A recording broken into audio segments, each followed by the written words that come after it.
오늘 본문은 각 지역 교회 리더들에게 권고하는 바울의 마지막 모습을 볼 수가 있습니다. 이제 바울은 오늘 본문에서의 고별 설교를 통하여서 마치 그가 마지막 설교를 하듯이 유언의 메시지를 전하게 되는데, 그 유언의 메시지와 같은 고별 설교의 내용은 당신들은 각 교회를 담당하고 있는 리더인 동시에 목사이며 또는 건강한 교회입니다. 다시 말해서 당신이 사명자입니다. 그 사명자로서 우리가 어떻게 신앙생활을 해야 하겠습니까? 그 사명자로서 우리는 어떻게 살아가야 하겠습니까? 이렇게 살아가야 합니다. 그 어떠한 것보다도 나의 생명을 다 바쳐서 사명자가 되기를 결단하는 그러한 마음으로 고별 설교를 하게 됩니다. 신앙생활을 한다는 것은 결코 쉬운 것은 아닙니다. 복을 받기 위한 것도 아니고요. 신앙생활은 이미 받은 복을 내가 어떻게 누리며 이 땅 가운데에서 성경적인 삶을 살아갈 수 있는가에 대한 그 각오를 하고 신앙생활을 하는 것입니다. 신앙생활이란 헌신된 삶이 있어야 하고요. 성숙한 삶이 뒷받침되어야만 합니다. 또는 세상의 많은 유혹에서부터 견뎌내야 하고, 또 기독교의 가치관을 흔드는 세속적인 세계관으로부터의 나의 신념을 지키는, 나의 신앙을 지키는 그러한 노력도 필요합니다. 그러므로 사도 바울이 오늘 가장 중요한 교회를 지킬 수 있는, 나의 신앙을 지킬 수 있는, 사명감을 지킬 수 있는 결단적인 메시지를 선포하게 되는데요. 29절 말씀을 우리 한 목소리로 크게 읽겠습니다. 시작. 내가 떠난 후에 사나운 이리가 여러분에게 들어와서 그 양떼를 아끼지 아니하며. 여러분, 여기 단어가 어떤 단어가 눈에 들어오십니까? 사나운 이리. 네, 사나운 이리. 내가 떠난 후에, 바울이 떠난 후에 사나운 이리가 외부에서 내부로 양떼를 공격하는 이리 떼가 등장한다는 것이죠. 여기서 사나운 이리라는 것은 양떼를 아끼지 아니하는 이리 떼를 말하는 것입니다. 다시 말해서 교회를 분열시키기 위해서는 거짓된 가르침, 거짓된 교리를 가르치는 것이죠. 그러니까 거짓 교사를 말하고 있는 것입니다. 거짓 교사나 또는 거짓된 가르침 또는 거짓된 교리를 뜻하는 것입니다. 이런 교리를 누가 가르칠까요? 목자가 가르치는 것이죠. 다시 말해서 성경에 등장하는 목자는 사꾼 목자를 말하는 것입니다. 그래서 일이란 사꾼 목자. 성경적으로 올바른 교리를 가르치지 않는 목자를 말하는 것입니다. 주님이 목자에게 맡겨진 의무와 책임이 있는데, 그것은 내 양떼를 먹이는 것, 내 양떼를 돌보는 것입니다. 주님의 양떼를. 목자의 의무와 책임은 양떼를 돌보는 것입니다. 그런데 사꾼은 목양, 양떼를 돌보는 것이 아니라 오히려 양떼들에게 독약을 먹입니다. 성경적인 것을 가르친다고 하면서 비성경적인 것을 심어주는 것이죠. 꼭 그런 거 안 해도 됩니다.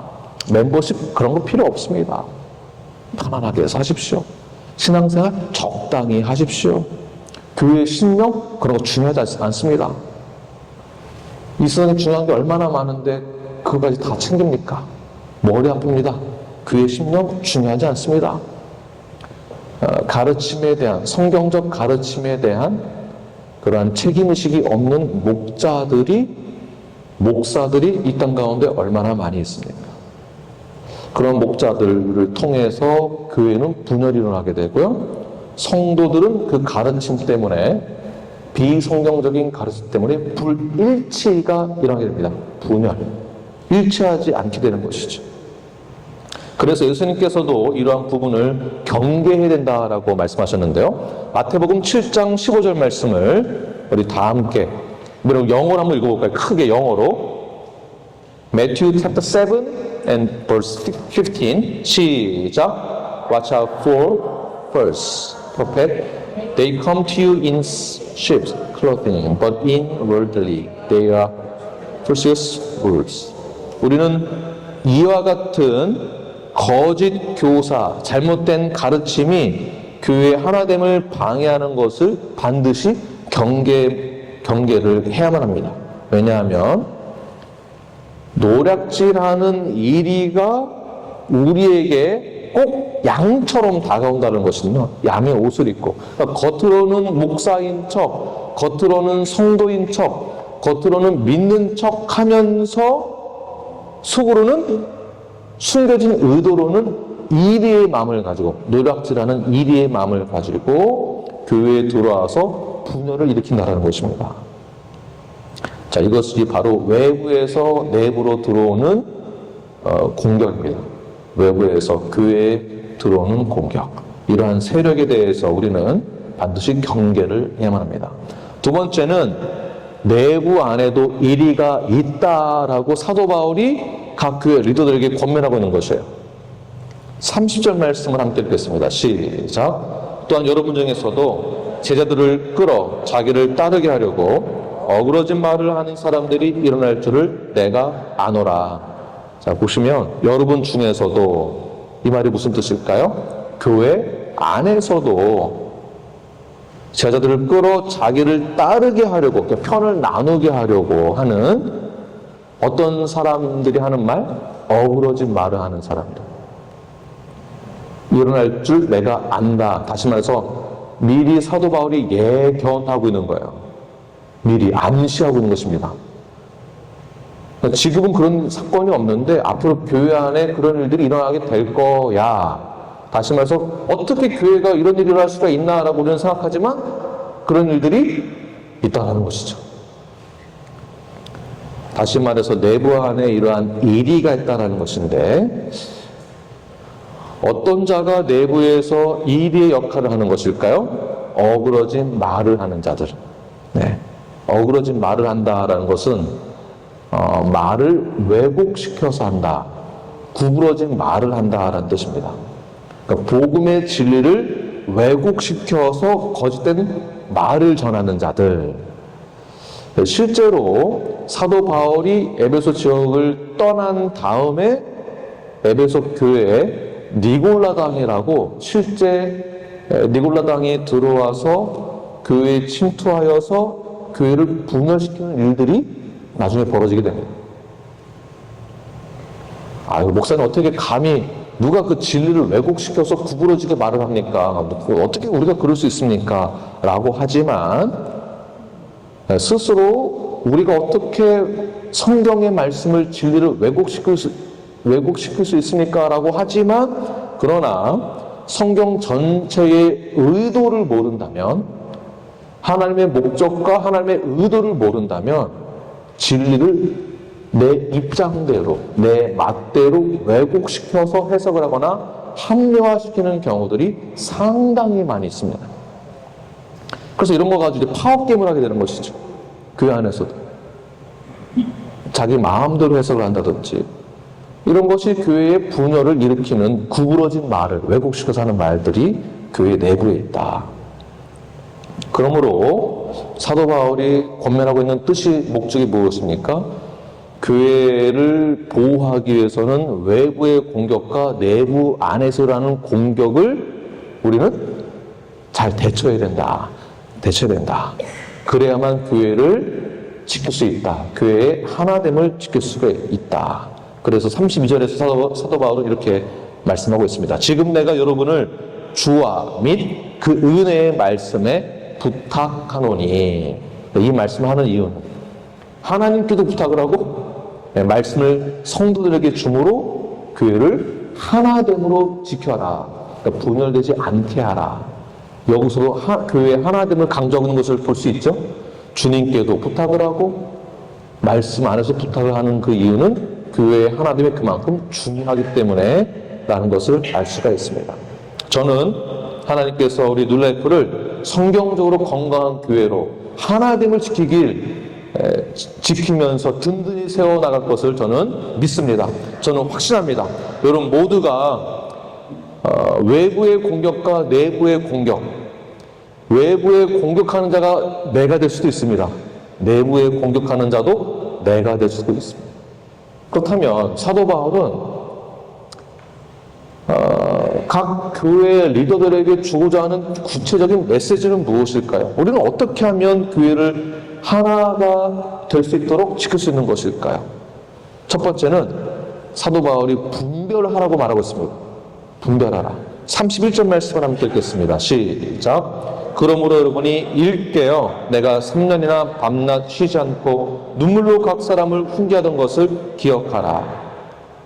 첫 번째는 일깨어라는 이 뜻이 원어로 보게 되면 일어나라, 일어나라, 일어나라, 깨어있으라. 다시 말해서 분별하라는 뜻입니다. 자, 일깨어라라는 것은 무엇이라고요? 분별하라.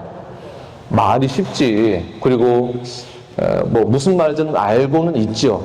그러나 분별하는 게 쉽겠습니까?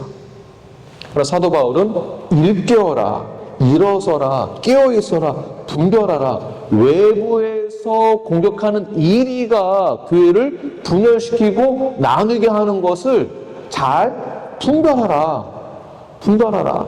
근데 분별할 때 중요한 것이 있습니다. 내 생각으로 분별하는 게 아니에요. 내 감정으로 분별하는 것도 아니에요. 내가 배운 거대로 하는 게 아니에요. 세상의 기준도 아니고요. 내 생각도 아닙니다. 성경적인 기준에 있어서 교회는 어떠해야 하는지를 분별을 하여서 그 분별을 통해서 일의 역할을 하는 자가 누구인지를 알 수 있다는 것입니다. 내 생각이 아니에요. 내 감정도 아니고. 내가 봤을 때는 그냥 그 사람 잘못된 것 같은데, 아유, 어른이니까 그냥 다 줘야지, 용서해 줘야지, 어른 말 그냥 들어야지.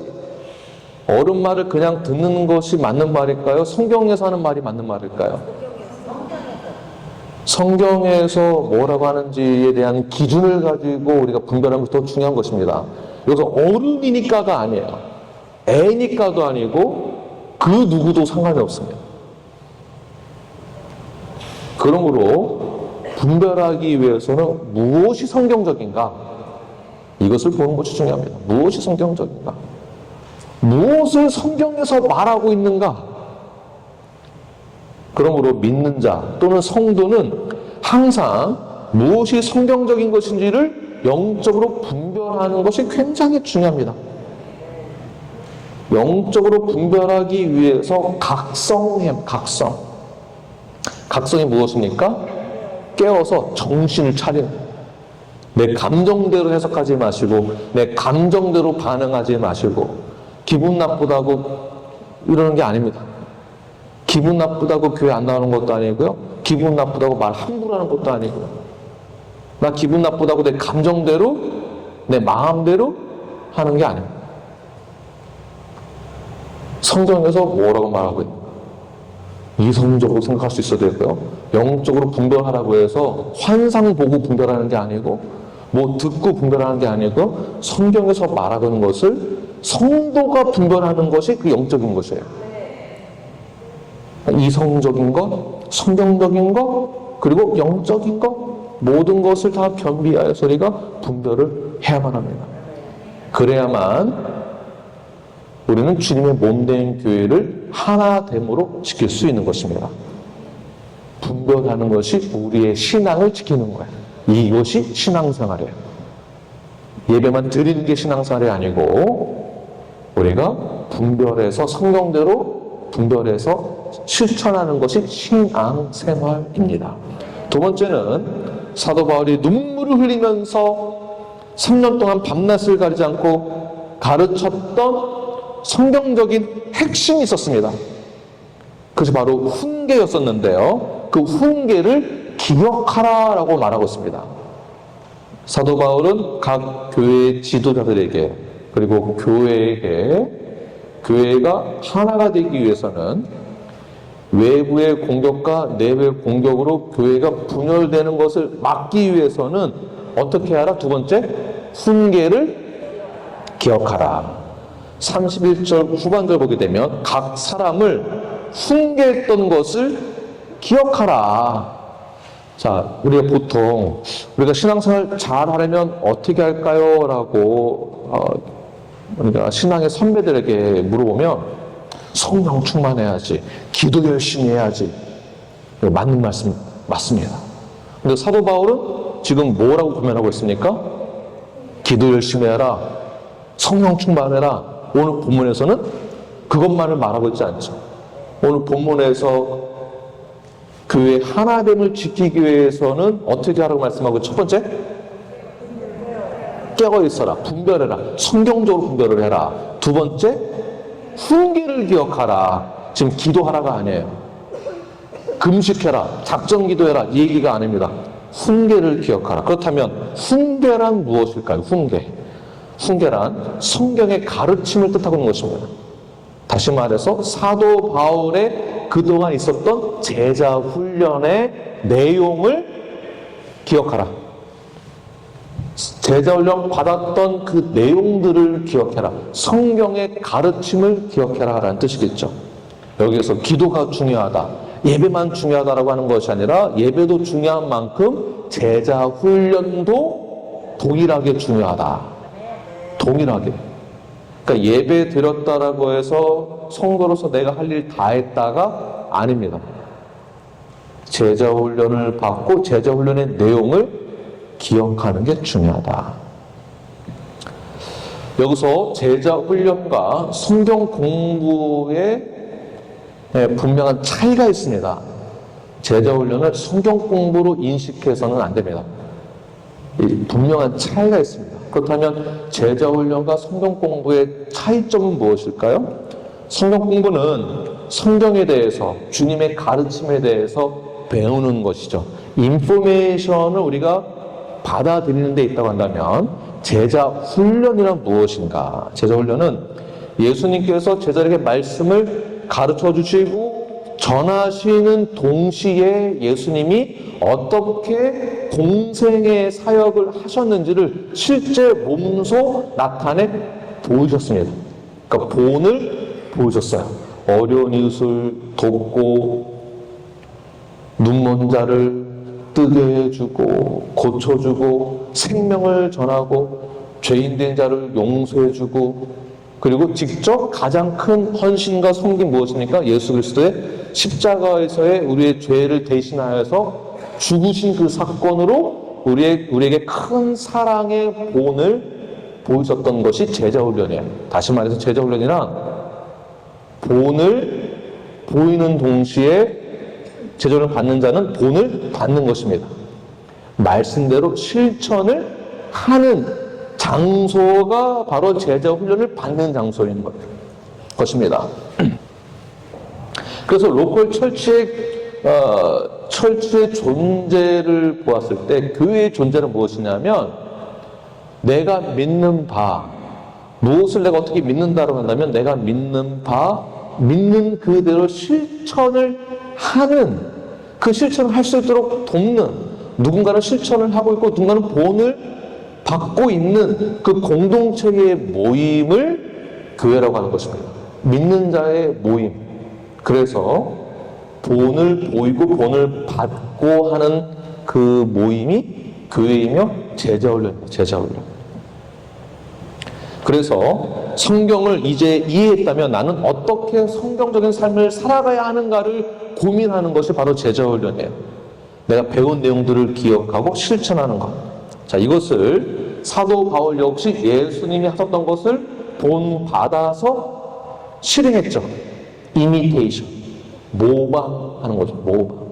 제자훈련이란 다시 말해서 모방, 이미테이션. 우리 김노아 학생, 우리 김노아, 제 아들인데요. 이제 운전을 막 시작했습니다. 운전을 시작했는데 운전하는 걸 이렇게 보니까 운전하는 자세가 어디서 많이 보던 자세예요. 보니까 저희 아버지 운전하는 모습이 보이는 거예요. 제 아버지가 운전하는 자세가 보이는 거예요. 가만 보니까 노아가 그러면은 운전하는 자세를 누구를 모방했을까요? 아빠를 모방했겠죠. 저도 저희 아버지를 모방해서 운전하는 자세가 있고요. 저 아들 역시 저를 모방해서 운전하는 자세가 똑같더라고요. 너무나 여유 있게, 긴장도 안 해요. 여유 있게 탁 기대고. 저희 아버지가 이렇게 운전하시거든요. 바로 옆에서 모방하게 되네요. 제자 훈련은 모방이에요. 성경적인 실천을 어떻게 하고 있는지를 서로가 보고 배우는 것이, 이게 제자 훈련. 제자 훈련을 통해서 우리는 성숙의 단계로 계속해서 성장하게 되는 것입니다. 성숙의 단계. 그래서 멤버십을 가지신 모든 분들은 제자 훈련에 참여하여서 성경을 공부하는 게 아니라 제자 훈련을 받는 것. 서로 모방해서 성화를 이루어 나아갈 수 있도록. 마치 누구처럼? 오늘 본문에서는 사도 바울처럼. 더 나아가서 예수님처럼. 우리는 예수님을 모방하는 것입니다. 존경의 대상을 흉내내는 것이에요. 예배의 대상을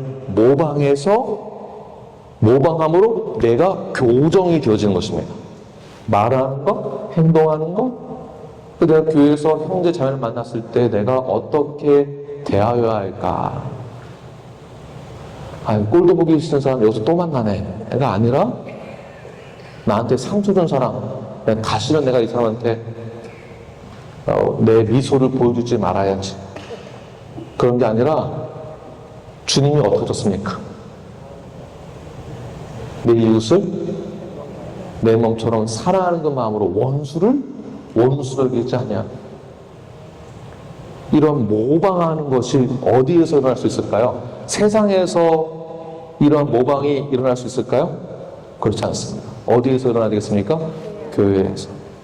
그래서 우리는 옆 사람을 보고 서로 모방하는 거예요. 예수님을 닮은 자로서. 옆 사람 보시면서 제가 당신을 모방하겠습니다. 당신 안에 있는 예수님을 바라보고 제가 모방하겠습니다.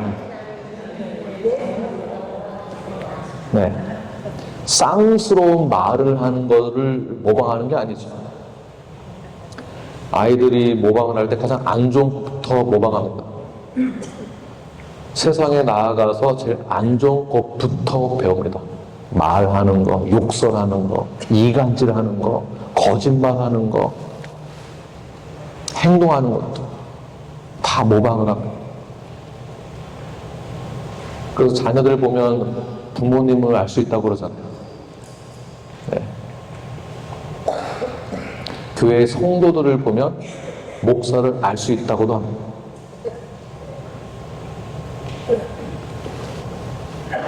우리를 보면, 세상에서 교회를 보면 예수님을 알 수 있는 거예요. 그래서 우리 교회의 역할이 이래서 중요한 것입니다. 목사 한 사람이 문제가 아니라 뉴라이프 교회가 어떠했는지. 그럼에도 불구하고 용서하고, 그럼에도 불구하고 서로 사랑하고, 서로가 서로를 모방하여서 하늘나라 백성으로서 그 천국을 향하여, 우리가 가야 할 그곳을 향하여 한 발자국 내딛어 나아간 그 발걸음을 서로가 모방하는 것이에요. 세상에서 하지 못하는 것을 하는 그 곳이 거룩한 곳입니다. 거룩한 곳. 그리고 구분되어진 자들로서의 그 삶을 우리는 세상에 나타내야만 합니다. 그렇다면 사도 바울이 구체적으로 제자 훈련을 통하여서 모방을 해라. 그리고 구체적으로 무엇을 기억해야 되느냐. 그 가르침 가운데에 무엇을 기억해야 하는가. 첫 번째, 탐욕을 버리라고 말하고 있습니다. 33절 말씀을 함께 읽겠습니다. 시작. 내가 아무의 은이나 금이나 의복을 탐하지 아니하였고. 당시 통용 화폐가 없었기 때문에 최고의 가치가 있는 그런 통용된 그 머티리얼이 금, 은, 의복이었죠. 그래서 최고의 그 당시에 최고 가치가 있는 것이었습니다. 오늘날로 따지면 여러분에게 있어서 가장 탐욕이 생기는 그런 부분이 무엇이 있습니까? 돈, 명예, 차, 또 주식, 신발 나왔네요. 또 뭐 있으세요? 네? 집, 또 보석, 또 뭐가 있으세요? 뭐가 또 탐욕이 있으세요? 네? 가방, 옷, 시계, 각자에게 탐욕이 다 있습니다. 근데 왜 탐욕을 버리라고 말하고 있는 것일까요? 탐욕을 버려야만 교회를 하나됨으로 지킬 수 있기 때문이라고 사도 바울은 말하고 있습니다. 사무엘상 12장 3절부터 4절까지 함께 읽겠습니다. 시작. 내가 여기 있나니 여호와 앞과 그의 기름 부음을 받은 자 앞에서 내게 대하여 증언하라. 내가 누구의 소를 빼앗았느냐? 누구의 나귀를 빼앗았느냐? 누구를 속였느냐? 누구를 압제하였느냐? 내 눈을 흐리게 하는 뇌물을 누구의 손에서 받았느냐? 그리하였으면 내가 그것을 너희에게 갚으리라 하니. 자, 이 내용은 사무엘이 은퇴할 때 온 회중 앞에서 그리고 하나님 앞에서 자기 자신을 점검받는 거예요. 이 내용을 제가 좀 풀어서 설명해 드릴게요. 쉽게 표현하면 이런 것입니다. 사무엘이 은퇴할 때 교회 성도들 앞에서 여러분, 제가 사리사욕 때문에 여러분에게 무엇인가를 갈취해서 제가 받아간 거 있습니까? 제가 돈을 달라고 했습니까? 차를 달라고 했습니까? 여러분을 이용해서 내 욕심을 채우려고 했습니까? 나는 그러한 탐욕과 탐심이 없었던 것을 당신들이 잘 알고 있지 않습니까? 라고 말하고 있는 것이에요. 사무엘도 이러한 점검을 받았다는 것입니다. 자, 보십시오. 탐심과 탐욕이 그만큼 죄를 불러일으키는 원인이 되기 때문에 사무엘도 교회로부터 이 부분을 점검받은 것입니다. 내 이웃의 것을 탐하는 것은 죄입니다. 그래서 탐하지 말라고 하는 거예요. 내 이웃의 것이라고 한다면 내 이웃이 갖고 있는 것이 내가 없는 것이 있을 때 탐심이 생기거든요. 이것이 가정을 무너뜨리게 되고요. 개인을 무너뜨리게 되고 교회를 무너뜨리게 됩니다. 나한테 없는 것이 상대방에게 있을 때 탐심으로 바뀌게 됩니다. 그래서 에베소 5장 3절에서 이렇게 말씀하고 있는데요. 함께 읽겠습니다. 시작. 음행과 온갖 더러운 것과 탐욕은 너희 중에서 그 이름조차도 부르지 말라. 이는 성도에게 마땅한 바니라. 자, 보십시오. 자, 음행, 온갖 더러운 것, 그리고 탐욕도 동시에 나오죠. 탐욕과 음행, 같다라고 보는 것입니다. 같다. 자, 보십시오. 탐욕과 탐심은 물질에도 있지만 물질이 아닌 것도 있습니다. 아닌 것에도 탐욕이 생깁니다. 나에게 없는 상대방에게 있는 어떠한 능력, 그것을 뺏고 싶은 마음에 이웃을 어떻게 하려고 하는 마음이 생기죠. 그럴 수 있습니다. 나보다 더 키가 커? 나보다 더 잘생겼어? 나보다 더 가진 것이 많아? 자, 이러한 탐욕과 탐심이 언제 생기는가? 상대방이 내가 없는 것을 자랑할 때 생깁니다. 자랑할 때. 그래서 이러한 자랑을 절대 하지 마십시오. 난 재산이 얼마가 있는데 내가 어디에 투자했는데 왜 얼만큼의 이윤을 남겼어? 내 통장에 얼마가 있어? 나 월급이 얼마야? 나 연봉이 얼마야? 나 차 무슨 차 있어? 내 집이 몇 평이야? 그런 자랑을 해서 안 됩니다. 그러한 죄가 탐욕으로 인하여서 가정을 무너뜨리고 교회를 무너뜨린다는 것입니다. 나 개인을 무너뜨리는 거예요. 탐욕을 버리는 것을 반드시 기억해야만 교회를 지킬 수 있는 것이고요. 성도로서의 삶을 지킬 수 있고 우리의 신앙과 신념을 지킬 수 있는 것입니다. 그러므로 우리가 서로 모였을 때에 탐욕을 불러일으킬 만한 내용들에 있어서 그 내용들을 자랑하지 마십시오. 외모 자랑하지 마시고 돈 자랑하지 마시고 모였을 때에 내가 사업의 크기가 어떠한지를 자랑하지 마시고 내가 가진 것을 자랑하지 마십시오. 이것 또한 자랑하지 않는 것 또한 탐욕을 경계하는 것 중에 하나입니다. 그러므로 우리가 성경적인 올바른 건강한 행습을 통해서 개인과 가정과 교회를 건강하게 지켜나가시는 저 여러분이 되길 간절히 축원합니다. 두 번째로 이것을 기억하라고 말씀하고 있는데요. 바로 약한 사람을 도와라 라고 말씀하고 있습니다. 35절 말씀을 함께 읽겠습니다. 시작. 범사에 여러분에게 모본을 보여준 바와 같이 수고하여 약한 사람을 돕고 또 주 예수께서 친히 말씀하신 바 주는 것이 받는 것보다 복이 있다 하심을 기억하여야 할지니라. 자, 약한 사람을 도와라. 예수님께서 제자들에게 친히 보여주신 것이 무엇입니까? 제자훈련을 통해서 예수님이 무엇을 제자들에게 나타내셨습니까? 이웃에게 본을 보이시면서 도와주신 거예요. 이것은 도와주다라는 것은 도덕적인 윤리적인 그런 도움이 아니라 더 깊은 뜻이 있죠. 자, 그것은 어디서부터 알 수 있는 것이냐면 이웃을 돕는다는 것은 일반적인 도움이 아닙니다. 예수님이 우리를 위해서 목숨을 내어주신 것처럼 도와주는 것이에요. 거기에 생명을 전해주듯이.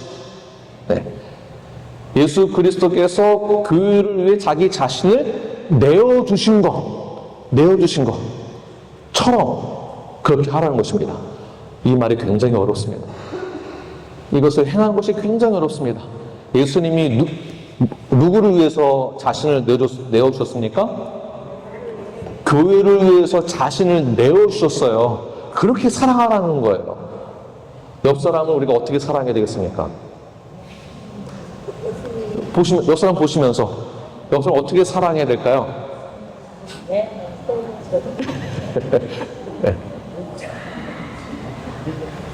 여기에 우리가 사명감을 가지고 있어야 됩니다. 정말 어려운 거예요. 정말 어렵습니다. 그냥 도와주는 게 아니에요. 내 목숨을 다 해서 사랑하고 용서해야 되는데 이게 얼마나 어렵습니까?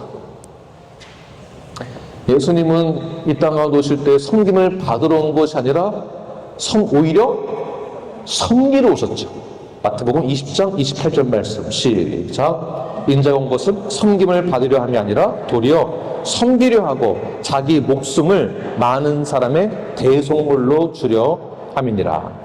예수님도 철저하게 우리에게 복을 주시기 위하여서 생명을 주기 위하여서 이 땅 가운데 오셨습니다. 주기 위하여서 그렇게 본을 보이신 거죠. 섬김을 받으려 하는 것이 아니라 오히려 섬기려 오셨다는 것에 대해서 우리가 본을 받고 옆 사람을 우리가 서로를 세상을 이웃을 동시에 같이 섬기는 거예요.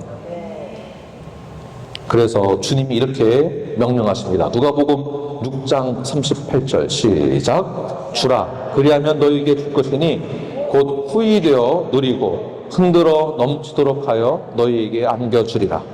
너희가 헤아리는 그 헤아림으로 너희도 헤아림을 도로 받을 것이니라. 아멘. 어려운 이웃이 있다면 우리는 기꺼이 그들에게 먼저 가서 손을 내밀고 그들이 필요한 도움을 주는 것. 도움을 준다는 것에 있어서 가시적인 물질적인 도움을 줄 수도 있겠죠.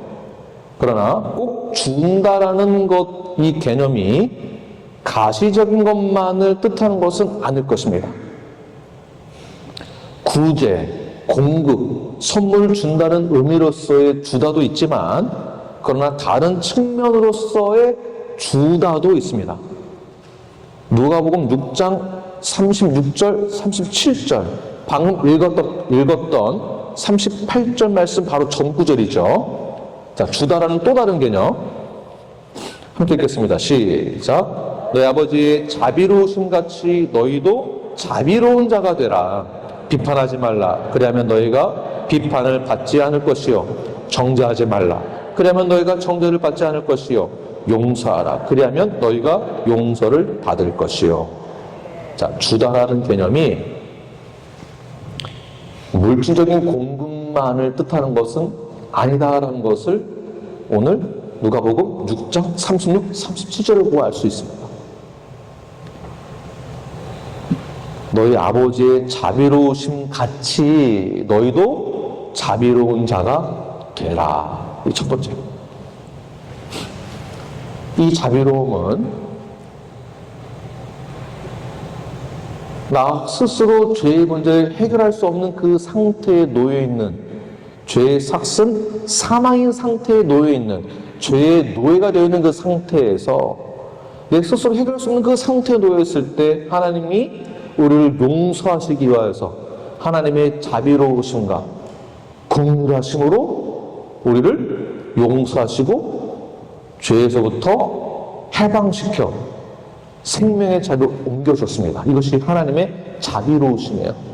용서할 수 없는, 그 누구도 용서할 수 없는, 그 누구도 죄를 사할 수 없는 그 상태에 놓여있는 자를 하나님의 자비로우심으로 우리를 옮겨주신 거예요. 그 자비로우심을 받은 우리는 동일하게 하나님이 우리에게 주신 그 자비로우심으로 똑같이 자유롭게 서로를 대한다는 것이겠죠. 이 자비로움을 누가 할 수 있겠습니까? 믿는 자가 하는 것, 믿는 자가. 믿는 자만이 할 수 있는 게 자비로움입니다. 옆 사람을 보시면서 자비로운 눈빛으로, 네. 옆 사람 보시면 자비롭게, 인상 찌푸리지 마시고 자비롭게, 네. 자비롭게. 자비로운 이런 눈빛으로 뭐 하지 말라? 비판하지 말라. 그 다음에 뭐 하지 말라? 비판하지 말고 그 다음에 정죄하지 말라. 무엇을 저기겠습니까? 용서해라. 용서를 주라. 주라. 38절 후반절 보니까 용서를 주고 어떠함으로? 너희가 헤아리는 그 헤아림으로. 우리만이 가질 수 있는 특권이 있는데 그 헤아림이 있다는 것이에요. 너그럽고, 왜냐하면 하나님의 자비로우심을 받은 하나님의 자녀이기 때문에 우리에게 그를 이해하고 용서하고 사랑할 수 있는 그 헤아림이 우리에게 있다는 것입니다. 믿는 자에게. 할렐루야. 얼마나 좋습니까? 헤아림이 있다는 것. 그 헤아림으로 상대방을 용서하고 사랑을 주고 비판하지 말고 정죄하지 않는 것. 자, 이것이 우리에게 가장 교회를 지키는 것 중에 가장 중요한 것입니다. 정리하겠습니다. 바울은 앞으로 교회 안에 그리고 교회에서 교회 바깥에서 여러 가지 문제가 있을 것을 미리 예상하여 각 교회 리더에게 말씀을 전해주고 있습니다. 이 일을 조심해라. 외부의 거짓 교사와 내부에 어그러진 말을 하는 자들을 조심해라. 교회가 분열되지 않도록 조심해라. 그러기 위해서는 성경적인 것이 무엇인지를 잘 분별할 수 있어야 된다. 두 번째는 내가 무엇을 본을 보이는지를 그 훈계를 잘 기억해라. 구체적으로는 탐욕을 버려라. 내가 가진 것을 자랑하지 말고 탐욕을 일으키게 만드는 모든 요소들을 제거해라. 그리고 약한 사람을 도와라. 이웃을 섬기고 비판하지 말고 정죄하지 말고 내가 하나님으로부터 받은 용서 사랑을 내가 받은 그 헤아림으로 상대방을 헤아려라 라고 사도 바울은 말하고 있습니다. 여러분, 갈보리 십자가를 꼭 기억하십시오. 그 십자가는 하나님과 나와의 사이를 회복시켜 주신 것입니다. 그 십자가를 통해서 우리는 주님 안에서 하나가 되었고 우리는 또한 주님 안에서 사람과 사람 사이에도 수평적으로도 회복이 되었습니다. 우리 그렇게 믿는 것이에요. 우리가 때로는 어떤 사건을 통해서 서로 오해하기도 하고 또는 서로가 상처를 받기도 합니다. 그러나 수평적으로는 이미 회복된 관계 속으로 우리는 들어가 있는 상태입니다.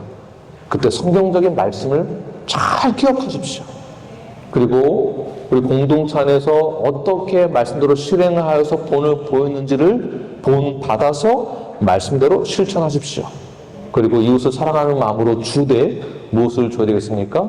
내가 받은 그 헤아림으로 상대방을 헤아려 주는 것입니다. 용서하십시오. 사랑하십시오. 비판하지 마시고 정죄하지 마시고 오직 내가 받은 그 은혜와 사랑을 상대방에게도 전하시길 바랍니다. 성경에서 의인은 없나니 하나도 없다고 했습니다. 나는 잘하고 있고 상대방만 잘못했다라고 볼 수 없다라는 것입니다. 의인은 없나니 뭐라고요? 하나도 없다. 하나도 없다.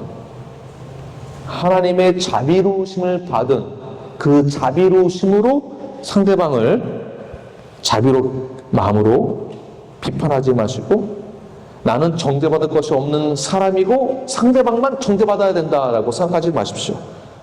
내가 받은 은혜와 사랑을 자비로움을 상대방에게도 전해줄 수 있는 저와 여러분이 되기를 간절히 축원합니다. 서로 용서하시고 사랑하시고 화평함으로 새 생명을 얻은 자녀로서 우리 눈앞에 건강한 교회를 온전히 세워나가시는 저 여러분이 되길 간절히 축원합니다. 기도하겠습니다.